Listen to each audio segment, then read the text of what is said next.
ஒரு 100 ரூபா கொடுத்து ஒரு 5 பொருள் வாங்கணும். அதில் இது ஒன்று. பட் இதில் ஒரு 3 மணி நேரம் சார்ஜ் நிற்கும்னு சொன்னாங்க. சார்ஜ் போட்டு பார்த்தா சார்ஜ் ஏறல. சரி உள்ளே என்னதான் இருக்குது அப்படின்னு பார்க்கலான்னு ஒரு ஐடியா வந்துச்சு. வந்து இப்போ நான் என்ன உங்கள்கிட்ட சொல்றது?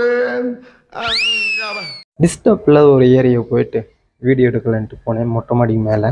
சரி எல்லாத்தையுமே ரிமூவ் பண்ணிட்டு உள்ளே என்னதான் இருக்குதுன்னு செக் பண்ணலான்ட்டு ஓப்பன் பண்ணி பார்த்தா உள்ளே ஒரு நோக்கியா பேட்ரி செட் பண்ணி வச்சுருக்குறாங்க. ஒரே அதிர்ச்சி. என்னடா நோக்கியா பேட்ரி வச்சுருக்காங்க, இதை 4 மணி நேரம் 3 மணி நேரம் சார்ஜ் நிற்கும் அப்படின்ட்டு. சரி பிரித்து பார்த்தா அது நோக்கியா பேட்டரியான கன்ஃபார்ம் ஆகிடுச்சு. ஏன்னா கலர் எல்லாமே அப்படி தான் இருக்குது. டபுள் சீட் டேப் போட்டு பின்னாடி ஓட்டி வச்சுருக்குறாங்க. எப்படி ஒரு ஐடியா போட்டு விற்றுருக்குறாங்க.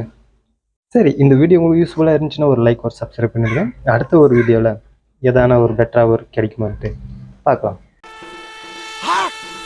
ஐயோ பேப்பர் பண்டது அட பாவிகளா டேய் மதன